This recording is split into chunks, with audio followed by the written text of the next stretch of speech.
This episode of the Golf Gambling Podcast on the Sports Gambling Podcast Network is brought to you by Underdog Fantasy. Underdog has just added Pick'em Scorchers, where you can win 100x. That's right, turn $5 into $500 in one game. Plus, every Sunday, they're giving away $100K. Use promo code SGPN at Underdog Fantasy for a 100% deposit bonus up to $500. And we're also brought to you by, Hall of Fame Bets, sporting betting research platform for parlays, player props, and game lines. Download the Hall of Fame Bets app or visit hofbets.com. Use code SGPN to get 50% off your first month and start making smarter bets today. All right, D-Gens, welcome back to the Golf Gambling Podcast. Boston Capper is not with us tonight.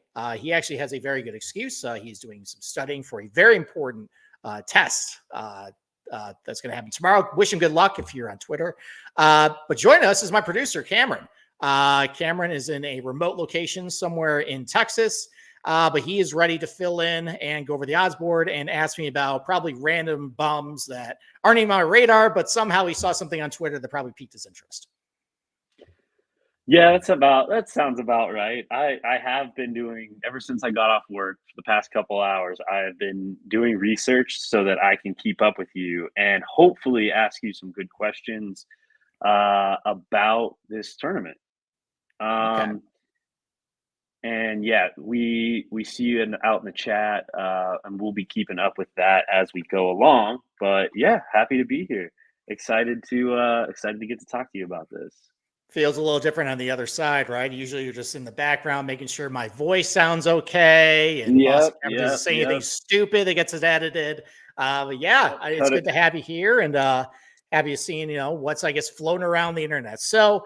It's the Shriners week. Obviously, we're coming off the Sanderson. I'm going to be completely honest. I didn't really watch much of the Sanderson. What I did notice, though, was funny that, I mentioned in Discord that the way Luke List won, shout out to Luke List. He did it basically like he was Kevin Na on steroids. Essentially, if I told you, I guess, that Luke List was 33rd in ball striking for the tournament, I guess, Cameron, where do you think Luke List is probably finish? Oh, did we lose you? Oh, there you are. Cameron? I'm back. Sorry. Yeah, I'm here. Back? I can hear you. All right. Well, anyways. Sorry, I'm on a hotel Wi-Fi. That's okay. So I guess my point is, listen, Luke List wins. Congratulations to that. So why don't we just transition right to the Shriners? So I guess, Cameron, what do you got for me? I guess any lingering questions about the course, anything like that? Yeah. What are some things we can go ahead and start there. So I did ask Matt a few questions, Matt Gannon, our co-host, and the Data Golf, what's it called? The relative skill set for this is very high on like putting and around the green, right? But Matt was saying that it doesn't really matter how good you are around the green here because it's so easy on approach. Like if you're missing the green, then you're kind of screwed here anyways. So is that correct? Well, so if you look at how you actually separate yourself in the tournament, like obviously the most important way and biggest way to separate yourself in the tournament is if you're a really good iron player and a really good putter. That contributes the most towards how you do in a tournament. What I do know about around the green here is this is a high scoring birdie or a high scoring tournament. And look, the green regulation rate's 70%. It means on 30% of your approach shots, you're still gonna, miss. So there are tough areas around this green. For example, chipping from the fairway is one of the toughest on the PGA Tour. I actually, the little bit of Sanderson I had listened to last week, they're actually talking about Lexi Thompson, how she's going to do. And they're maybe mentioning that at the Solheim Cup, she was having trouble. She had kind of the chip yips, and they said maybe that won't go so well at TPC Summerlin. There's a lot of tight lies around the greens, and it's all Bermuda. It's like really grainy Bermuda too. So if you're not really used to chipping off that can be kind of a problem. And in a tournament where like it's gonna be 25 under, 24 under, if you're not being given up and down, you're basically wasting strokes at that point. So there is an importance to that. And then, with obviously with putting, these are really flat greens, not really that complicated. It's basically just, okay, pick your line, be aggressive and go. So that's why your putters do really well. That's the other thing I wrote down was you said in your article that it's the 20th hardest out of like 86 courses, but also that it's a pretty easy course to putt on because it's not very undulated and the greens are kind of slow. So is this going to be a putting fest? Is it going to be, a little tougher or what? What are we looking at? Yeah, I mean, like, just think about some of the guys who have won this thing. I mean, Tom Kim, really good putter. Sung J M, really good putter. I think the most famous example was a couple of years ago, back when Kevin Na was on the PGA Tour. He gained, I think, like 15 strokes putting on the way to winning. Patrick Cantlay's always done well here. Bryson's won here. So really the name of the game is, birdies, good putting, especially because the greens are so flat. It's really about, okay, how good of a putter are you? Are you confident with your lines, confident with your speeds? But also another thing I'm really looking at too is, Matt also mentioned, even though it's really easy approach shots, it's mostly because a lot of approach shots are from under 150, a lot of really short approach shots. So if I'm looking at like you this week, Data Golf has the strokes gained per shot from either over 150 or under 150. I really relied on that this week. If I'm seeing you're not really good in relative to the field, that's going to be a big red flag. The fact that you're not getting a ton of opportunities to get some birdies. If you're really weak from that range, that's the big thing for me. Like, honestly, off the tee, I don't really care all that much about it. I think back to the playoff a couple of years ago with Matthew Wolff, one of the longest inaccurate hitters in the game. Austin Cook, who is basically a pipsqueak, and Martin Laird, who won, is kind of like an all-around driver. So, because it's fairly firm. If you're a shorter hitter, you're going to get a lot of rollout. It's also at altitude too, so you're going to see big driving distances this week. The rough is only about 2.25 inches Bermuda. You might get a bad lie, but overall, it's not going to be a situation where a shorter hitter can't get a good contact on it, and it's shorter approach shots. So big greens too. There is a little bit of a premium from hitting from the fairway, just because if you're in the Bermuda rough, you can't control the spin as much. But overall, though, I don't really care that much about off the tee. A lot of guys I picked this week, definitely that's not their strength.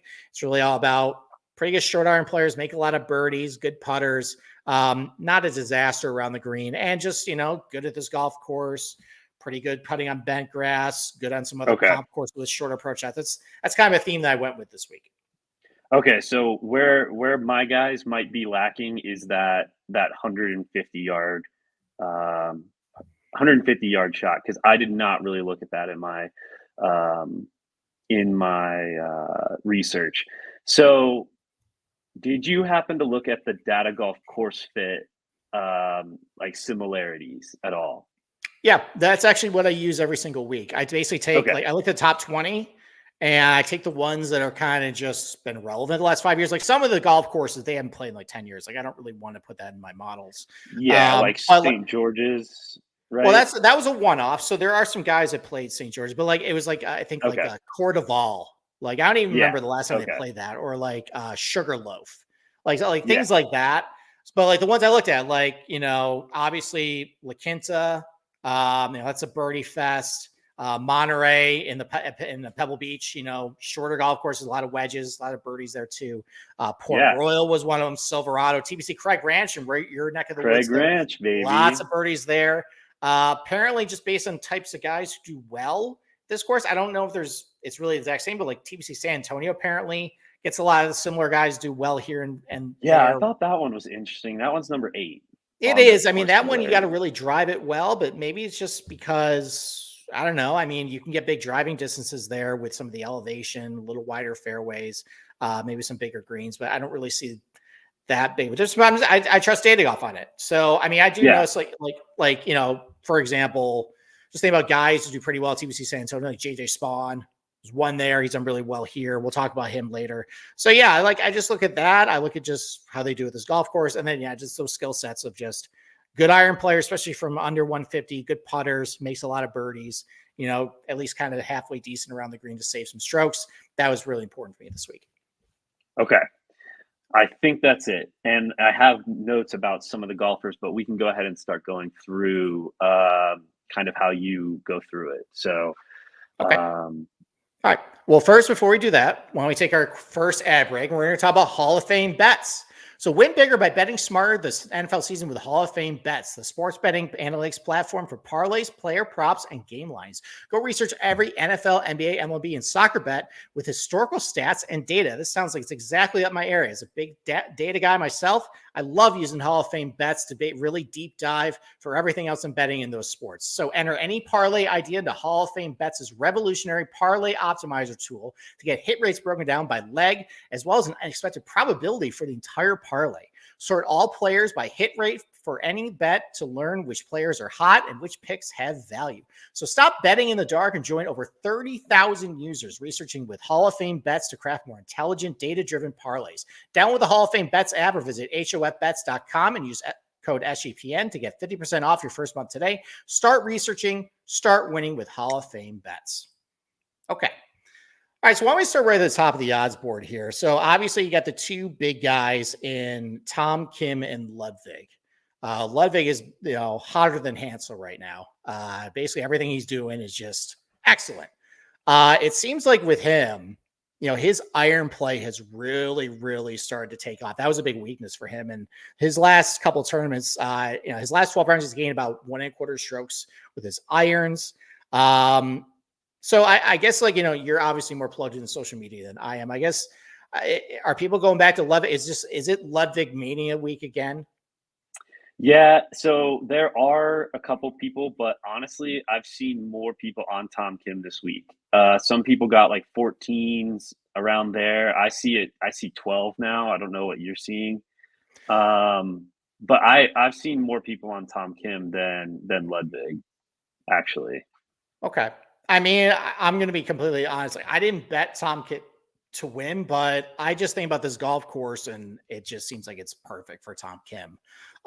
It's not like he's been sitting on his ass too. He went over and played in Europe. He played the French Open. He finished, I think, 6th there. Didn't hit the ball that great there, but he putted really well there. Hit the ball really well at Wentworth, though. I think that was like a T15 finish. And that was a really strong field. So, top, like a lot of guys who kind of been jumping in, like their top names, because there's basically saying the fall off. He hasn't been playing a lot of golf.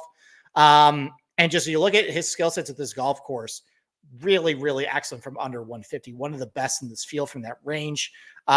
Really good putter. He putted pretty well last year. Someone who makes a ton of birdies too. So I was able to find a top 20 on him at -110. And I figure, you know what? Just football bet that. Like, I'm just going to do that considering how weak the field is, how good he is for this golf course. I'm not worried about Russ because he's been playing. I'm just not going to get too cute with it. I'm going to bet that if you want to bet top 10, top 5, I think his top 10 number is like 2-1. Top 5 is probably like 450 or so. Go with that or just bet him outright single bullet. So I love Tom. I think of the two, I mean, look, this is kind of dangerous because, I said this last week about Ludwig with his approach shots under 150. They're still really bad on paper. He's actually really terrible. Okay. But that was important last week too. And he did okay. So has he turned a corner? We'll see. I think I like Tom Kim a little more than Ludwig this week, though. Okay, I like that. So I've blacklisted Tom Kim, and I don't remember why, but isn't it crazy that he didn't win last season? Like and then since July he's gained at least 4 strokes putting, and hasn't gone lower than T24. That's insane. And that's including his T2 at the Open. I mean, technically he did win because technically the Shriners last year was I'm not looking at the fall. You're right. Yeah, it's strange because technically last year's Shriners is also like, and this year's Shriners, they're in the same season. So we're getting basically 2 Shriners in this season, which is. I noticed that on Data Golf, it says like 2023 Shriners. And I'm like, wait a minute. Yeah. I mean, thankfully they're getting rid of all that. Next year, it's just going to be January to whenever, but this is kind of like this weird, the wraparound season technically counted this. Actually, apparently, like there were some guys, you probably saw this on Twitter. Dylan Wu was complaining about how the exemptions for this tournament is still based on like last year's criteria and not how it is right now. Like he's 80th in, I think, the FedEx Cup fall, and he didn't get into this field. Because technically he doesn't have his card, which is strange if you're fighting for his card and you're trying to get in that top 70 to get into those elevated events. Yeah. yeah, it's very, very kind of messy right now. But like, hey, I guess we gotta give Tommy Gamey and Richie Wierenski starts for some reason. So Richie so Dubs. I know. So a couple other, I mean, obviously, so a couple other big favorites. You got Cam Davis, who seems like a lot of people just really, really want to win. A lot of people seem to bet him. Siwoo Kim, Boston Capper's boy, JT Poston, first start since I think the either Tour Championship or BMW, and Adam Shank, first starts in the Tour Championship, another pretty popular name, came very close last year to winning. Any of those names stick out for you? Is that you're interested in that you kind of want me to explain a little more on? Yeah. So all four. Wait, did you mention Eric Cole? And Eric Cole too. Sorry, yes. Yeah, I Okay. think I had him at. I think he was 35-1 when I pulled the. Or nope, never mind. He's at 30-1. So yeah, let's throw Eric Cole in the list too.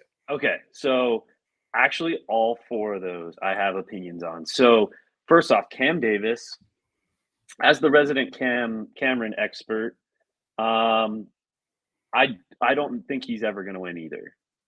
And He's won once, but people want that second win. Wait, when? He won the Rocket Mortgage in the COVID year, I think, or maybe it was 2021. That was before I was really like watching golf like every single Right. weekend. Okay, so I'm actually thinking about fading Cam Davis this week, and I have him in a match, or I have Adam Svensson in a matchup with him. What is your thoughts on that? What's the price you got in Svensson on that? I believe it was minus like 115. Like it was pretty even. Are you sure it wasn't Adam Shank? And that's Svensson? Because Svensson's pretty far down the card. And Shank is about the same odds as Davis. You're right. Yeah. You're right. Well, there you go. QC check on that one. So, well, look. Oh, that was Davis. That was Davis Thompson over Adam Svensson. Sorry. Okay. Sorry, I wrote that down. It was Siwoo over Cam Davis. Okay. So I love that, and I love Siwoo this week. I love the angle on Siwoo, just him coming off winning gold medal at what was it? The Asian Games? Yeah, the Asian Games. And he no longer has to ruin his career by manning a howitzer on the 38th. Yeah, so he's going to be super excited about that. And he got second at TPC Craig Ranch this year. He's coming in. I had him like locked in for a 25, like literally sitting in my bet slip, and then I like look back up and he's down to 20. Yeah. So I found another spot where he's 22, but yeah, Siwoo is definitely on the card, and I will take over for Boston Capper and talk up Siwoo Kim. What are your thoughts on him?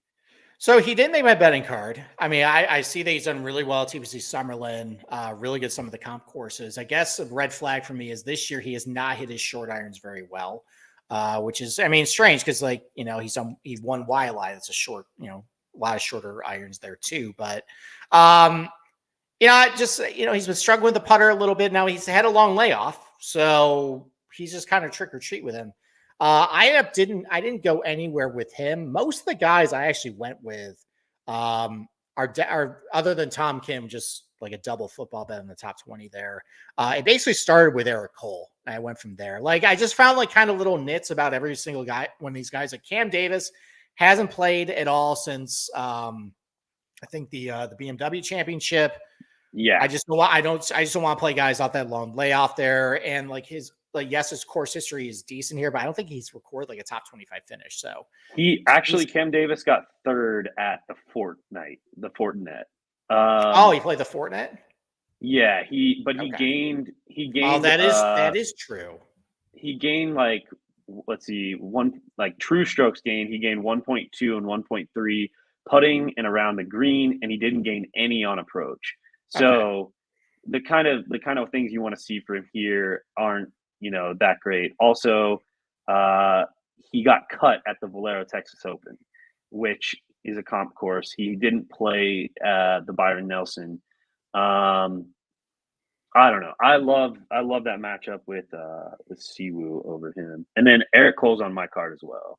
Okay. So I mean, honestly though, I forgot that he played the Fortinet. The fact that he actually did, that makes me kind of like him a little more. Because I mean, listen, he did miss the cut of the Valero. I remember he was super chalked that week. I was doing an inventory count, and I think Cam Davis positionals, and I The guy counting with me loves golf too, and we were just refreshing. I'm like, this Cam Davis guy's a bum. I think he was like 8 over through like 12 holes. But I mean, with Poston, he hasn't played a whole lot. I think since the FedEx Cup playoffs. Near did Adam Shank too. Both those guys have been pretty well here, but I'm just Adam Shank's iron numbers. Did you look at those? So they're good, but he hasn't played in like a month and a half, right?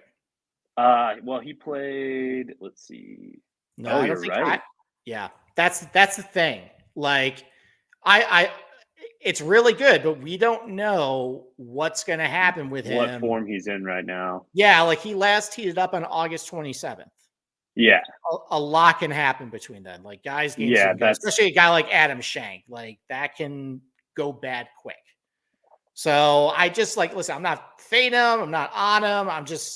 He's just there. Like if you want to make a case for Adam Shank, obviously the iron numbers are really good. Irons from under 150 are really good. Great putter, puts really well at this golf course. Does not make a lot of birdies though, but I noticed with a couple of guys that their overall PGA Tour birdie rates aren't that high, but because they're really good wedge players, they're really good putters, they can kind of overcome that for good finishes here. So I'm willing to give him a pass on that. But just because I haven't seen him in a month and a half, I'm just not going to have him on my card. Yeah, you're right. There's too much uncertainty around a 30-1 that is super chalky. Like I think he's on the most tipped list for sure, right? I think he was, yes. Yeah, he's number 4 on the most tipped list. So pass. Yeah, big time. Okay. All right. Well, before we go to an ad break, why don't we just talk about Eric Cole? Because he's on my betting card. I'm assuming he's on your betting card too. Yeah, but probably for different reasons. He's one of my guys that I just want to win so bad, and that I'm probably going to bet at any number until he wins. Okay. I mean, literally everything I want to see in a guy this week, Eric Cole has. Like, not very good off the tee, mostly because he doesn't have a whole lot of length.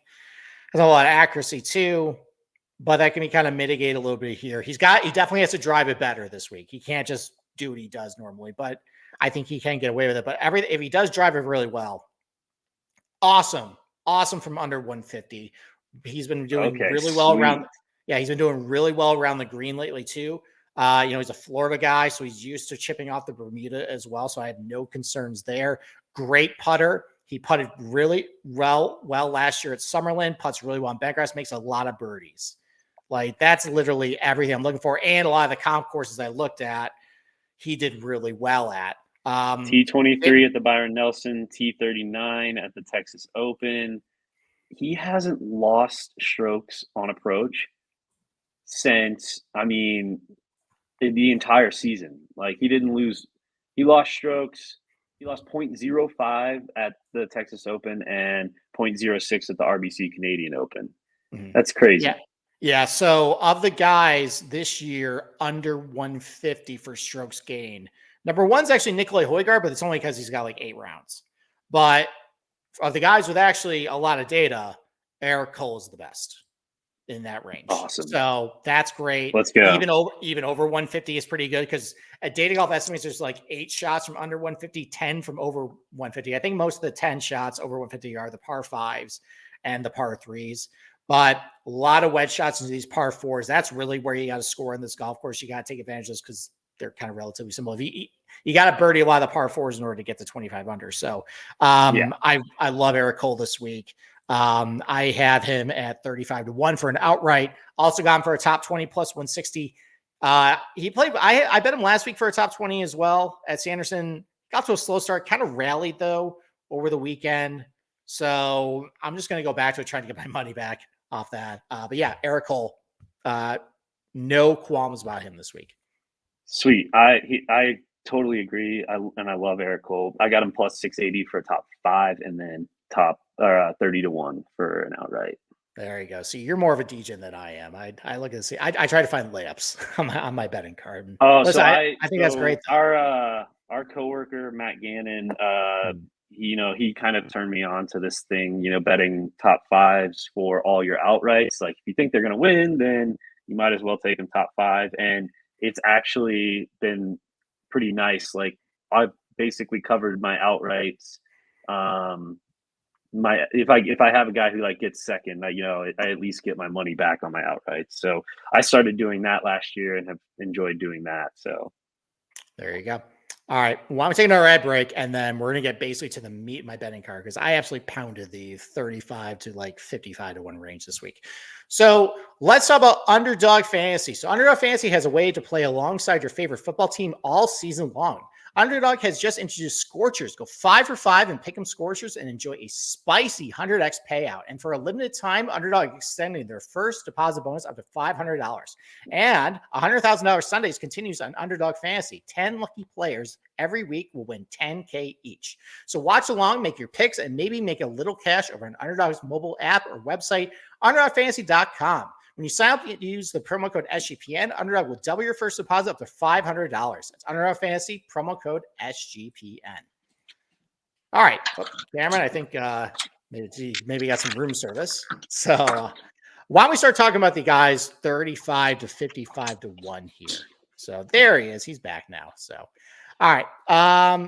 Guys 35 to 55 to 1. Or we'll extend it up to 75 to 1. So what are some of the guys in this range that you want to talk about? I mean, we could talk about the most tipped golfer, Tom Hoge, which is unfortunate. Yeah, we definitely need to mention Tom Hoge. Because I bet Siwoo and Eric Cole, I don't really have a ton of room for many guys in here. Guys I want your opinion on are probably Adam Svensson, Hadwin, the two Adams, and then probably Ben Griffin and then Davis Thompson. So Davis Thompson is the second most tipped guy, and Matt Gannon on the DFS show made a really, really good case for him.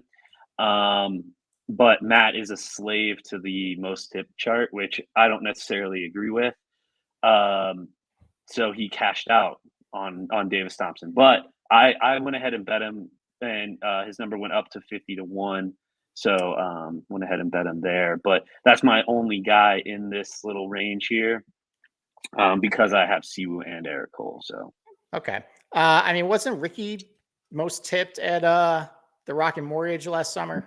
Yeah, the most tipped golfers do hit. And it, I think we hit probably like 5 last year at least. So I'm not too afraid of it. And that worked out horribly for your boy when the most tipped golfer ended up beating 2 guys in a playoff that I had that no one was on. Yeah. Oh God. Yeah, I know. I'm never going to not mention that in this podcast, especially when we keep going to Rocket Mortgage Week. No, listen. So Davis Thompson, I really like Davis Thompson.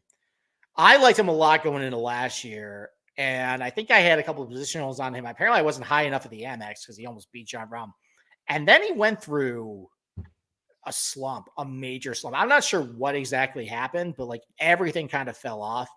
It seems like lately, though, things are back on the rails. Now, he does most of his damage off the tee. That is mitigated a little bit this week. So he doesn't quite have that advantage over everybody. But the iron play has been coming around a little bit. He is a good putter on bent grass, good birdie putter. Played well here last year, played well at the comp courses. I think of a lot of his bad form this year, and it's showing up a little bit in the data that really, really poor from under 150 yards, like one of the worst in the field. But that might be a lot of just, like it's actually, I think it's like him and like Max McGreevy and like Kevin Tway. Like it's, I got him So I got him this year. If you had a full round of shots under 150 yards, he'd be losing about 0.9 strokes to the field. Wow. Yeah. So, but that's during his slump. Now he's a really talented guy and he can make a lot of birdies get high with the putter. So if that's just all fixed, I think he's fine. I mean, if you want to make the comparison, well, he played well the Amex in the desert. This is a desert. You could do that, but I don't have anything on Davis Thompson, but I support what our coworker said about him. It's not for me. So he lost 1.3 strokes, true strokes. So can you explain true strokes for me real quick? Is that a quick thing? So yeah, it's maybe some people don't know. Yeah, so basically you have the raw strokes gain numbers, which is basically just what you do against the field. And what Data Golf does, it basically takes the strength of field and kind of says, okay, like if we had kind of a normal run of the mill PG Tour event, what really would this have done? Now, what this kind of does, though, and I don't really like that, is look, like at the end of the day, even if you're playing against a really weak field, like if you hit a shot to 3 feet at in a course, with like me and you basically playing, Yeah. versus if you hit a shot to 3 feet with Rory McIlroy, John Rahm, etc., like it's the same. You hit a great shot. Yeah. So I don't love that they do that. I would prefer if they did it based on like golf course difficulty, but they don't. They just basically do like, okay, this is strength of field. Like it's against better competition. I get it from a high level. Like if you're against guys that like you and me, you're going to gain more strokes with that hit it 3 feet. But like if you're just hitting it good, you're hitting it good. So it's still 1.3 strokes, but just true strokes. Yeah. So basically, he gained a little more against the field last week, or lost, or maybe lost. So basically, you kind of see this when you look at the Euro Tour results, because those are really weak fields. So like sometimes, like you'll see guys lose like 1 billion strokes putting, or like 1 billion strokes with their irons, because like you're like Tom Hoge did this a couple weeks ago, and we're going to talk about him pretty soon. Yeah, I think he went to the Irish Open, was dreadful. I think he finished like 110th, and that's a dog shit field. Yeah. They estimated that he lost a lot. He didn't hit his irons very well, but because against a really weak field, they said, okay, well, you did really, really, really poorly. And when you bake that into your numbers, it makes it look really bad. Like Aaron Rai also just did this at the French Open. He played really poorly, and everything was just like abnormally bad. But you also can see like abnormally good finishes if you like if you look at the results of the Tour Championship, it looks like everybody did well, and that definitely was not the case. Yeah. There are definitely guys who play poorly. So I don't love that they do that, but I get why. You kind of have to have some sort of fair benchmark comparing, like, all right, you do well at the Saracen, can you do well at like Torrey Pines? Like, in that field? Okay. Well, so this is, probably a field somewhat comparable to Byron Nelson this year, because we don't really have like a true superstar, unless you want to call it Tom Kim.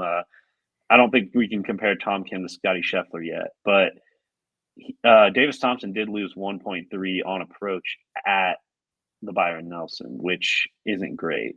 Yeah, but that was during his slump, though. Like it was from the Amex through like late summer, he was just dreadful. Okay.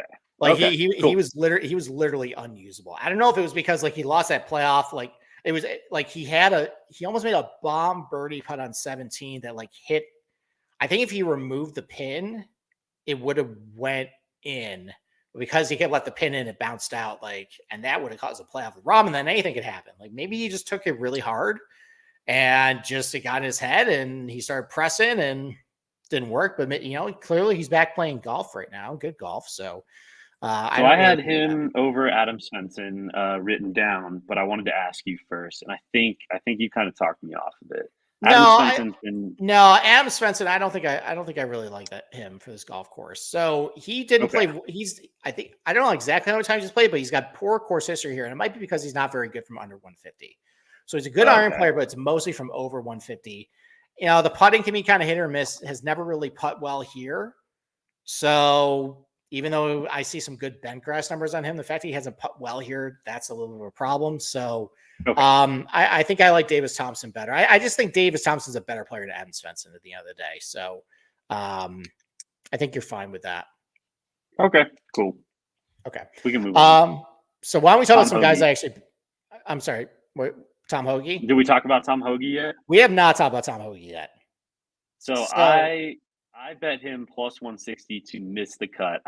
Because I think that if he has a bad, like he's the number one tipped guy, and if he goes out there all cocky, has a bad night at the craps table the night before, then I think he could miss this cut.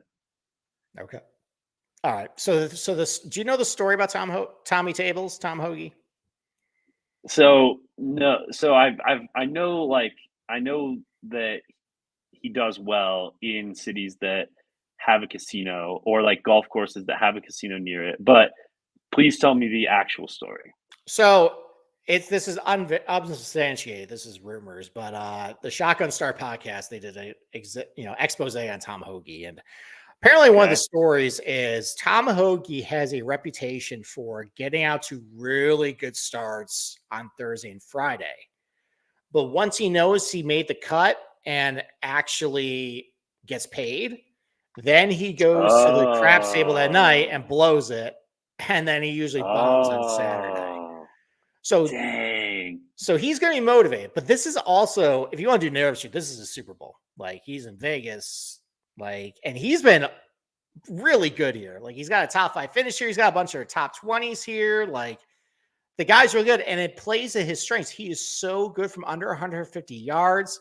Makes a lot of birdies too. Really good around the green. Hit or miss with the putter, but I think he's been hitting the ball really good. He's been in the mix a lot the last 2 years. That's a stat I like looking at, where you're within like 5 of the lead heading in Sunday, so you're just giving yourself a chance. And I got him at 45-1. He's been bet down to 35. I got him at 45 at the beginning of the week. I just think he's been playing really good. He had a really disastrous finish over in Ireland, but he played really well at Wentworth. I think a top 15 finish at Fortinet. He's playing decent golf right now. So I bet Tom Hoagie at 45. All right. Well, I just wasted a bunch of money. No, you I did. did not No, know. you did. I did not a bunch of money, like $20, but because he was the most tipped, and he's, I think everyone's kind of like woke on this Vegas theme, Sure. for $20 plus 160. I just threw that out there. I'm not going to touch him, but yeah, you're right. T13 last week, and then he did play. He did play in Europe, so he's pretty solid right now. Yeah, I like it. I think he gained, what did he do? I think he gained 6 strokes tee to green, or no, he gained 7.8 tee to green at Wentworth, 6.4 at Sanderson. So yeah, he actually played Sanderson last week. So in really good form. I like him this week. I also like JJ Spawn. I bet him at 42-1. So again, kind of just another course fit for this guy, where really good from under 150 yards. He's putt really well historically in his career here. That's why he has a lot of really good finishes here as well. Decent around the green. The birdie rates, not really crazy about it, but the fact he's done very well at this term, I think he's got a couple of top 20s, and he's got a top 5 finish here too.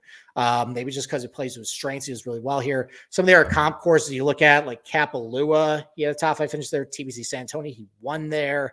I think Pebble Beach, he's done all right at that golf course too. So good at this golf course, pretty good at some other comp courses, has a lot of skill sets I'm looking for. And he's a proven winner on the PGA Tour. Like, I'm trying to look for the guy. I went away from this strategy the last week. I was taking a bunch of guys trying to say, okay, this is like trying to call my shot. This is like their first win. And Luke List ends up winning. And a lot of these guys who have been not like the mainstream guys have been guys who've been around the block, have a win or two, and some win equity. And I try to get back to my roots. So while I did bet Eric Cole, just because I think he's just such a course fit, but Tom Hoagie, boring name, but he's won the PGA Tour, been around the block. JJ Spawn, boring name, been around the tour, and he's won before. Adam Hadwin, same type of guy. Excellent golf course fit here. He's been really good at this course too. Now, his stats have been really bad going in, but this is maybe where something I can say, okay, well, he hasn't played since the Tour Championship. Maybe some things have been fixed in his game. He's going to come out, in good form. Loves desert golf. He's on record saying he loves playing out in the desert. He played a lot here, I think, in his amateur days. Really good iron player, especially from under 150. Really good putter. Makes a fair share of birdies. Good bent grass putter. Excellent at this golf course too. I got him at 45-1 as well. I thought that was a good price for a veteran who knows his way around here, knows how to win a golf tournament. And honestly, I may mention that Rocket Mortgage earlier. I feel cheated out of that. And it would really, really kill me if he won this when I wasn't on it. So Adam Hadwin 45-1 as well. I was going to ask you, so they are setting a matchup. So JJ Spawn is minus 135, Adam Hadwin plus 105. Ooh, okay. You kind of made me want a piece of JJ Spawn a little bit. And I think I might bet him first round leader. Okay. It's a lot of juice on JJ Spawn for a guy that I like, Yeah. but I think if you put a gun to my head, man, I think I would take the plus money with Hadwin. He's been like just Yeah. Okay. really consistent here. And I think one other thing too that like I was looking at earlier because I never like playing guys off long laps. Well, his lone win, which came back at the Valspar, his last start before that was the Genesis Open at Riviera, which is about a month before that. So he has won off of 3+ weeks off before. So can he do it again? We'll see.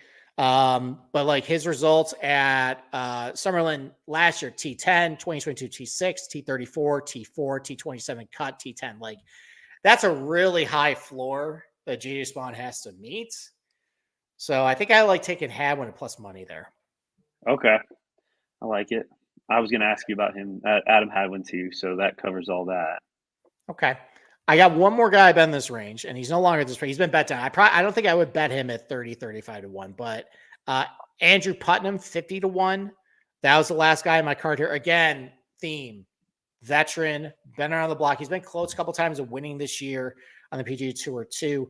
Really, really good from under 150 yards. Excellent putter. His birdie rates are not very high, but he's done very well at this golf course and a lot of these comp courses because he just plays with strengths, which is And I, wedge. and I see and I see he's really short off the tee, which doesn't really matter here, right? No, he can get some real, and that's why he's been really good. Like his results at this golf course. Let me pull them up real quick. So he's done a T12 last year, T11 2022, T58 2021, T18 T20. So not a lot of like high elite finishes, but I just think like a lot of those fields he was playing with are a lot stronger. This is a lot weaker field. And Yeah, he hasn't missed a cut since Oak Hill. well, no, he missed And no, so he missed a cut at the Fortit, but he lost a lot of strokes putting, and he was really terrible around the green, yeah, which is uncharacteristic for him. But he hit the ball great. So I think if he cleans that up on a golf course where he has putt really well over his career. So in his career, he's gained 0.9 strokes putting per round. So get him on this golf course, putts really well. If he gets that cleaned up and he hits the ball just like he did at Fortit, like that's gonna be a top 10, top 5 finish. And at 50 to 1, maybe he pulls out a win. yep, I love it. Okay. Anybody else down here you kind of looked at? I had a couple other names. Oh, I wanted to ask you about Ben Griffin. So obviously, he just came off a heartbreaking loss. Are you looking to fade him or kind of back him off that heartbreaking loss this week on Sunday? Well, I mean, I bet Griffin for a top 20 and top 30 last week. And I was actually kicking myself saying, like, am I going to do this for a second year in a row with the Sanderson where I actually bet a guy positional, I talk him up, and I don't bet him outright. I did that with Mackenzie Hughes last year, and he ended up beating a guy I bet outright. So that was tough. But Ben Griffin, so all the reason why I liked him last week at Sanderson probably applies this week too. Really good from under 150, really good putter, makes a lot of birdies. I guess, I mean, if you want to go narrow, what do you do after blowing Bermuda? Yeah, so he finished T59 the following week in Mayakoba, which is another golf course that kind of like, that's a lot of the same attributes. Maybe you want to stay away from him. I don't know. I mean, so I'm going to stay away from him. Okay. I just wanted to get your opinion because Matt Gannon is evidently the Ben Griffin whisperer. He's only bet him twice and he's finished top 5 both times, and he's out on him too. So okay, I just wanted to see what you thought. Okay, but yeah, I think I'm good on the rest of this range. I mean, so I'm an apologist for Christian Bezuidenhout, and he showed a little bit of form last week. Now I don't trust him at all. I think he's a top 30 machine just in general because I don't know why I go to bat for him so much. He kind of sucks, but of everything, so I have his name written down a couple times. Okay. So he finished. One ahead. matchup, one of my favorite matchups that I found was him over Garrick Higgo. And then I found out that Garrick Higgo went to UNLV, and that kind of scared me off of it a little bit. But I know you're a Seabez guy, and my reasoning for liking that matchup was that Garrick Higo did finish T16 last week, but he lost he lost a stroke on approach and he gained almost 2 strokes on approach putting. And he has been a good putter historically, but if I think that maybe he needs to be a better iron player here than he was. And I know that Seabez is a little bit better than him. So I like that one. Yeah, Seabez has been gaining on approach the past couple besides the Fortinet where he just played awful and he withdrew. So Yeah. Maybe it allergies something. Yeah, so I bet Higo outright last week. A lot of what his good finish came on Sunday. Like he was out of it heading into oh, he was? Saturday. Okay. Yeah, I think he shot like 63 on Sunday. So yeah, I mean you're right. Molten hot putter makes a fair share of birdies. What I liked about him last week though is that last week at the Samson was kind of more of a driving contest versus But this one is not. definitely is not. This one's more Okay. of a wedge fest and how you do that. And he's just really weak from under 150. Just a weak iron player in general. Okay. Not great around the green. The UNLV thing, I forgot about that, but I mean, there's a lot of golf courses in Vegas. Like, did he play Summerlin a whole lot there? Yeah. So Matt gave me a list of everyone just so that everyone knows, like, if you want to use this angle. So Harry Hall went to UNLV, Garrick Higo went to UNLV, Charlie Hoffman, not sure if he's playing, but he went to UNLV, and Ryan Moore, I think he said Rymo. These kids, Yeah, these right. days, Ryan man. Moore. Yeah, went to UNLV. So, and then Taylor Montgomery also, he says he plays well out of Vegas. Justin Sudd and Doug Ginn. Okay.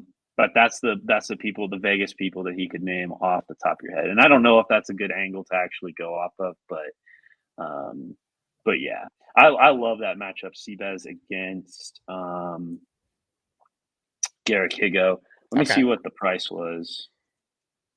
All right. Minus 115, so pretty even.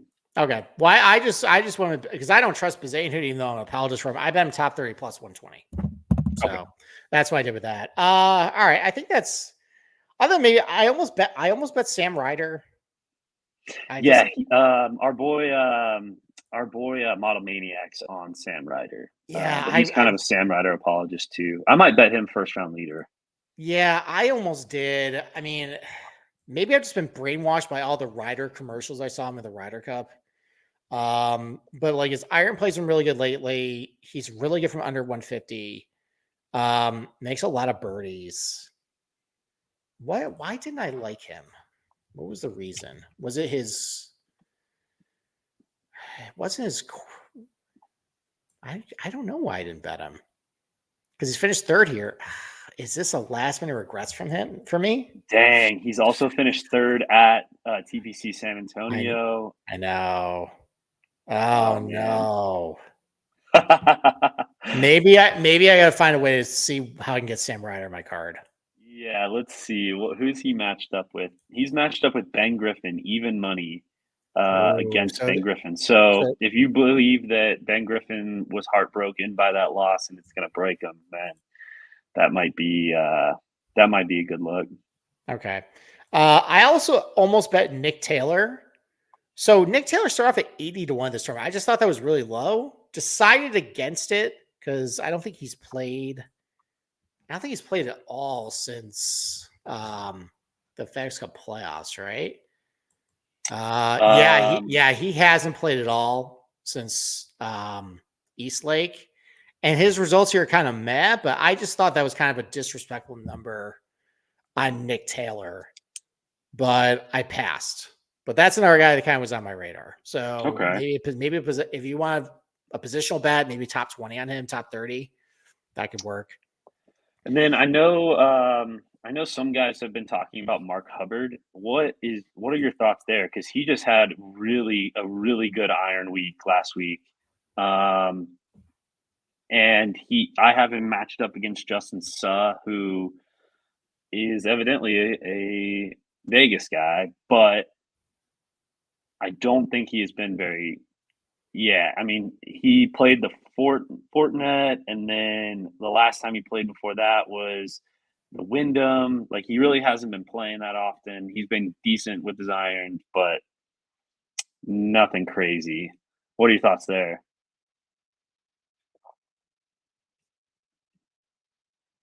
Uh-oh, we lost him. You Oh, there?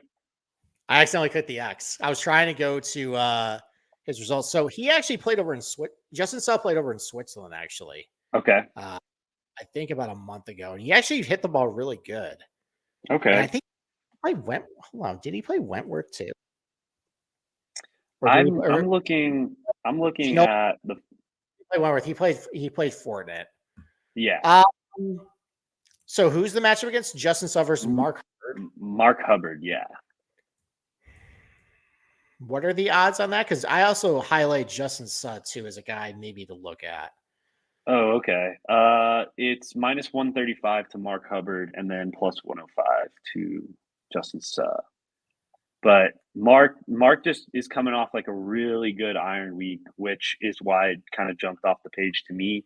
And he finished right outside the playoff there. So Okay, I think so. Justin Suh's been better at this golf course, but it's probably only one tournament. Hubbard has the advantage in short irons. Suh has the advantage in putting. Mark Hubbard did so bad with his irons at TPC San Antonio, but that's one, last year. But that's one Yeah, that was a golf while ago tournament. He could have too. just been have a bad day, but I think I lean Suh, but it's close. yeah, I don't know if I want to pay minus 135 for that. Yeah, that seems like a lot of juice for him. So, Yeah, uh, any other guys in this range, or can we go to maybe some long shots? let's go to some longer shots. That's pretty much the rest of my card is a little bit longer shots. We can start with Doug Gim. So Doug is a Las Vegas guy. Okay.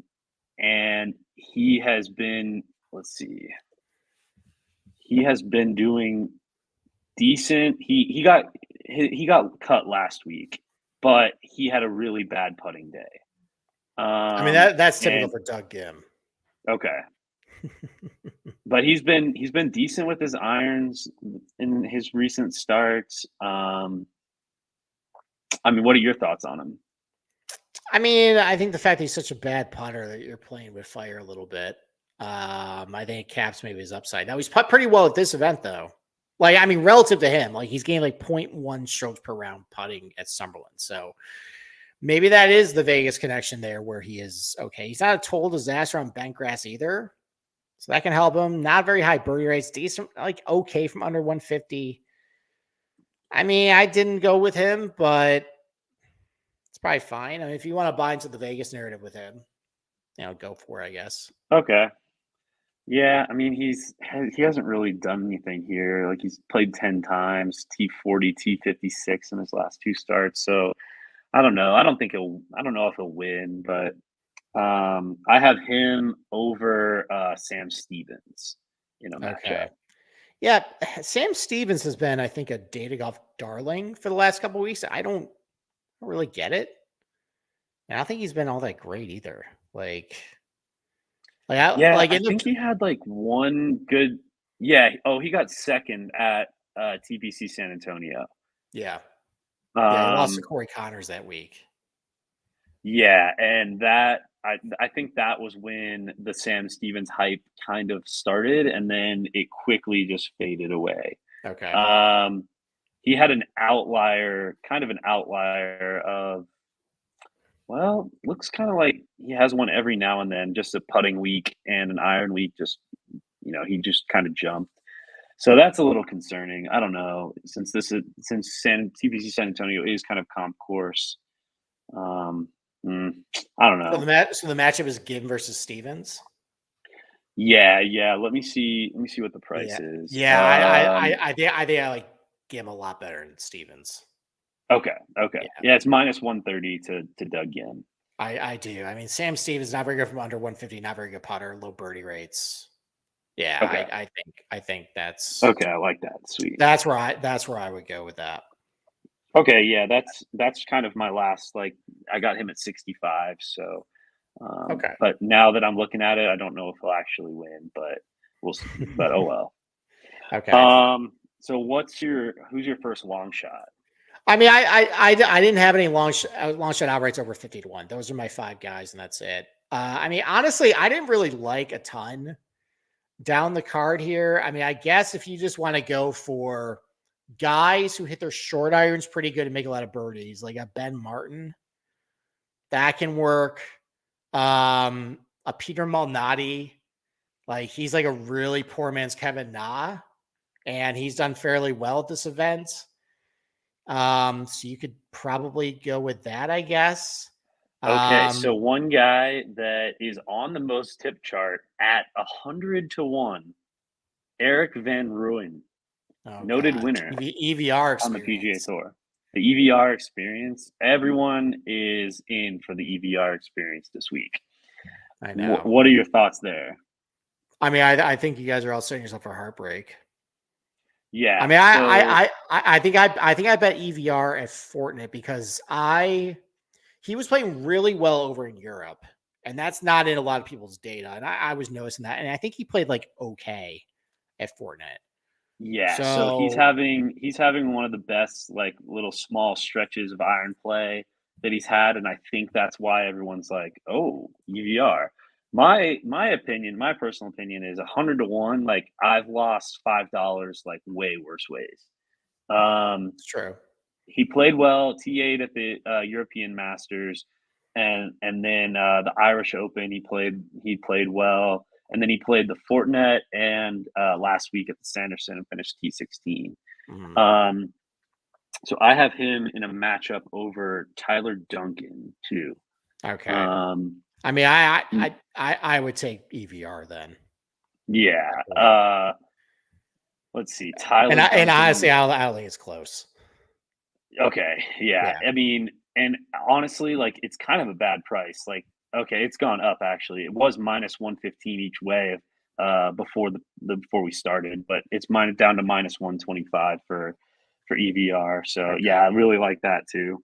Okay. I mean, like for 100 to 1 for EVR, this is the case too. I may mention that like guys who kind of veterans, better on the block. I mean, he has won a tournament. I think he won either the Barracuda or the Barbasol, like a real dog shit field. But like he's also won Okay. overseas. Like he's won the Euro Tour. Like so, the guy has some winning upside. So I don't hate that. Of a long shot, I don't mind that one. Just considering how well he's been playing. Like he's got to putt way better though. Like that's like he can't be having these putter performances like he's been having Yeah. this year and expect to win. But I mean, who knows? Luke List won a tournament, so I guess even Yeah. anybody can find putting. So Anything can happen. So yeah, so, yeah. my other guy that I really like down here is my boy Austin Eckroat. Um, Hey, so he hasn't been playing well, no, he has not. and but he did have a stretch last season, basically right around the Byron Nelson, and that he played really well. Um, so he played well at TPC Craig Ranch. He can putt, and he hasn't been doing well recently, but at 100 to 1, like I said, like, it's a long shot for a reason. I like Austin Eckroat this week too. Okay, sure, sure. You can go with him. Um, so I didn't bet him outright, but I bet him plus 150 for a top 40. David Lipsky caught my eye a little bit. So Okay. putting numbers are really atrocious on him, but he's actually been putting really well on bent in his career. Iron numbers are really good from him. Under Yeah. 150 has been pretty good. I mean, I think he's made like 4 straight cuts, kind of been hanging like around the top 40. I think just the fact that I think the last couple times he's been on bent grass, he's actually game putting. If that turns around with how well he's been hitting these short irons, I think at least a top 40 finishes in order for him. So I bet him for top 40. Yeah. That's it though. That's my betting card. I like that. Yeah. That'd be a good DFS play too. He's not going to be high owned. No, probably not. That like I tried to find like some guys down the card. Like that was the one I think I gravitated the most. Him and Ben Martin, I think, were the ones. And EVR, I guess, but he's gonna be probably pretty popular. But all right. So last thing, I'm gonna mention him. The mustached golfer, Carson Young, played well at the Byron Nelson in a bad field. Hit his irons really well there, and sank some putts there. Now his chipping has been really bad, but his irons have not been that bad this recently. Last year when he played here, he missed the cut, but he didn't score on the par fives. So if he can even play even a tiny bit better, I think you can look to get like a top 40 on him. I don't really get the T40 markets, but that's a bet I would make. I think he makes this cut. Okay. What's the lake around there? Lake Mead, and that's like shrinking, right? So there's no threat of him going fishing, right? No, yeah, he's not gonna be distracted. He didn't really strike me as like a degenerate gambler either. So I think he's gonna be focused. He's more of an outdoors guy, not a Las Vegas guy. So maybe he'll, go camping or something with his dog and go bass fishing somewhere, but not on Lake Mead. It's definitely too low right now. Oh no, although no, they just got like a monsoon there. Oh, So okay. maybe there is some water. So all those bodies that the mafia hit in Lake Mead are back underwater now. They're never going to be found. Yeah. Hopefully he doesn't bring one up and has to go to the police station for the weekend. There you go. Last one we got mentioned for Michael Kim top 20, 20-1. I mean, sure, it's 20-1 for a top 20. It's a really weak field. Like, he's an okay iron player. He's an okay putter. He's putt really well at this golf course. He's doing pretty well. So 20-1 for Michael Kim. I'm not really a big fan of his golf architecture takes, but for 20-1 for a top 20 long shot, I think that's fine. Yeah, I think he's a poor man's Max Homa. He tries to be funny on Twitter. Oh, okay. And he doesn't do a very good job, and he's not nearly as good a golfer. So, okay. Yeah. All right. So I don't have any other golfer takes. You got anything else? Let's see. Man,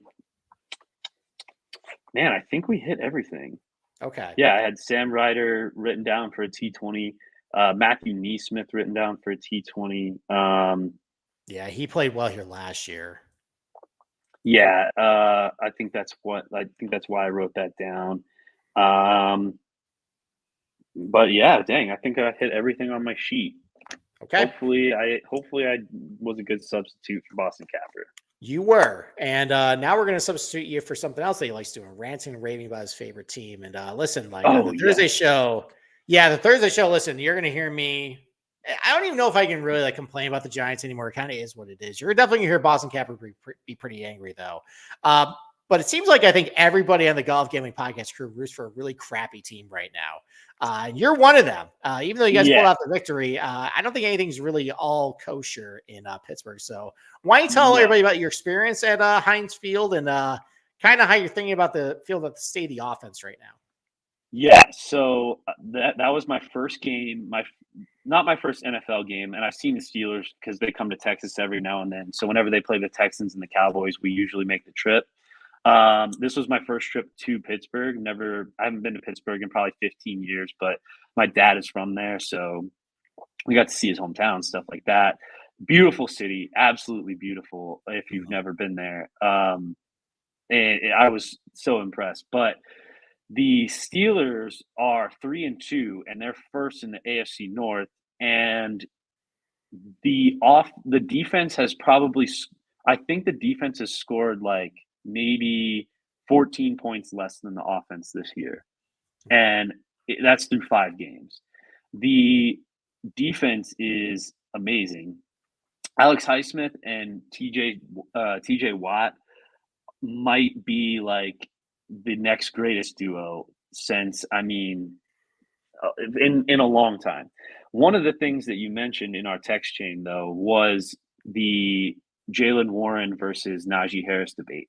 And this is where I kind of want to start with my rant against Matthew Canada, which there were Fire Matt Canada chants.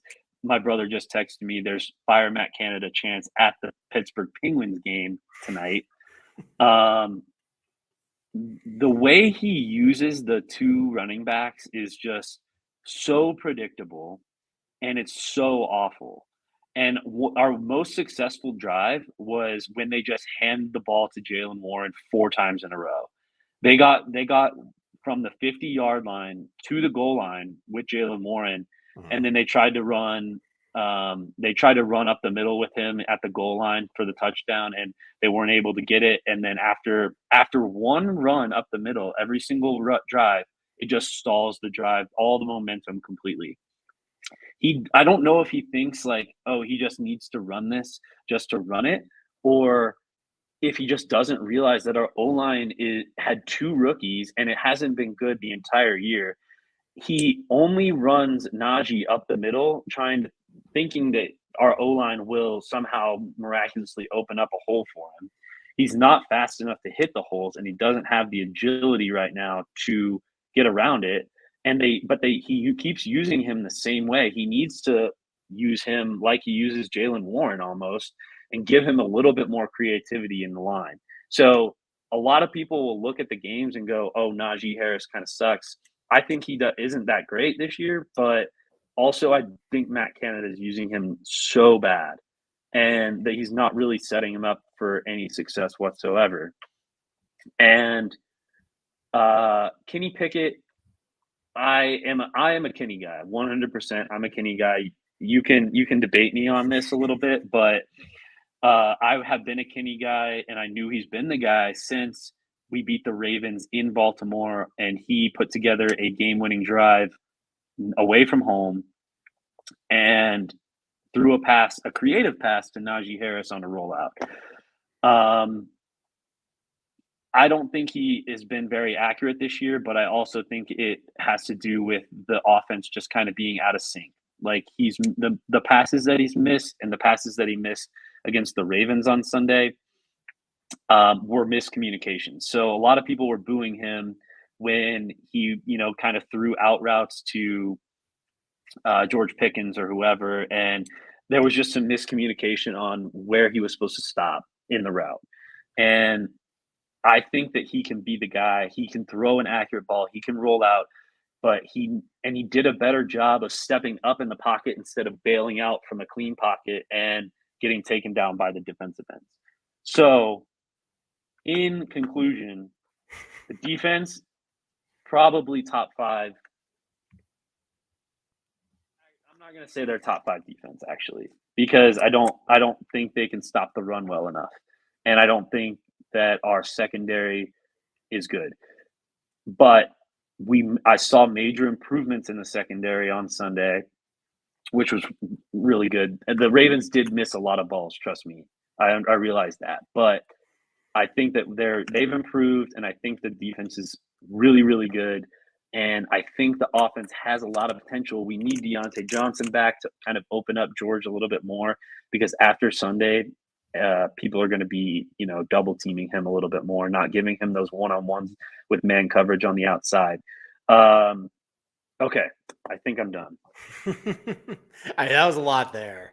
I guess my 2 responses. I think you really hit because I watched an unhealthy amount of Steelers Ravens because it was on my quad box that I had for Sunday. So that was just the game. It was a really good game. It was a really good game. I thought it was going to be a really terrible game just to start. I kind of all right, like, is there any way I can switch this? I couldn't, but yeah, I mean, like the Ravens kept shooting themselves in the foot, and the Steelers kept shooting themselves in the foot until you're right. They just started giving to Jalen Warren, and like the spin moves he was making, like he just has like just more juice. That hurdle was insane. It was so good, and I can only imagine. Like the sound wasn't on for that game, but like you guys must have been just going nuts. Like finally, like Oh, something good is happening with this who offense. who would you compare him to? Would you compare him to like an Austin Eckler, Yes. um, a Tony Pollard? Yeah, that's probably a good comparison. I mean, like probably Eckler because he can catch passes. Yeah, and they have set up some really nice design screens for him. Helped me cash my 92 to 1 the other day, Yeah. um, but yeah, I really like Jay. He's a dog, and he fights I mean, he fights like you see good running backs fight. And he's a small dude, but he can move some defensive backs. Yeah, like it just seems like when he does get hit, like he's like keeps pushing the pile like forward too. Exactly. Right? Yeah, That's and that's what. that that's the sign of a really good running back right there, Yeah, especially for kind of a smaller guy. Like as for Najee, like I know I make fun of him, dude. Like I call him Eddie Lacy or like Trent Richardson. I don't think he's as bad as what it is, but I think like I know like a couple of years ago, a lot of it was just dump offs, and that's why he had a lot of receptions. But like the guy isn't a depth pass catcher. Like he can do it. And it yeah, seems like you and guys they gotta just start haven't using it been a little using him bit. that way. Like Right. it's so obvious when he comes in and he sets up to the right or to the left of Kenny. Like, okay, it's going to be a run up the middle, and Mhm. they defend it, and he gains 0 yards. And then they bring in Jalen, and they're like, okay, this might be a little. He's going to roll off to the left, to the right, or to the left. They're going to dump it off to him just in case, or they're going to run off to the side a little bit. Like they rarely used him up the middle, and it's frustrating to watch. And I don't think they're going to fire Matt Canada. I honestly don't. People are saying that if it happens, it's going to happen in the bye week, but I think that the this game was a good game. Like we won the game, but our offense didn't win us this game. Like without our defense making plays, we wouldn't have won. Mhm. So I want them to fire him. I want something different, and everyone in Pittsburgh does too. So Okay. All right. I think you got a very level head on your shoulders right now about the state of your team. So, Cameron, thank you. You want to plug anything before we get out of here? not really. Just I mean, you can follow me on Twitter at Kirk Cameron. I post a bunch of NFL stuff. Follow my article. I do a Wong teaser article I've been doing for the last 3 or 4 years on Reddit. That's been successful. So you can check that out. And then follow at Golf Gambling Pod on Twitter. All right. There you go. And Boston Capper will be back with me on Thursday to give you guys all what you want. Us complaining about our dog shit bum teams. So with The that, Giants, the Giants are worse than the Steelers, right? yes, I'm not debating that at all. We can't play Okay. defense. I'm gonna save it for Thursday, but like Okay. it's just I can't believe we're back to 2021 Joe Judge era. Like we're back. Yeah, So, but it's crazy. save it for then. All right. Yeah, I'll I save will it have my Thursday. thoughts. So, all right. With that though, let's crush the Shriners and good luck with your bets this week.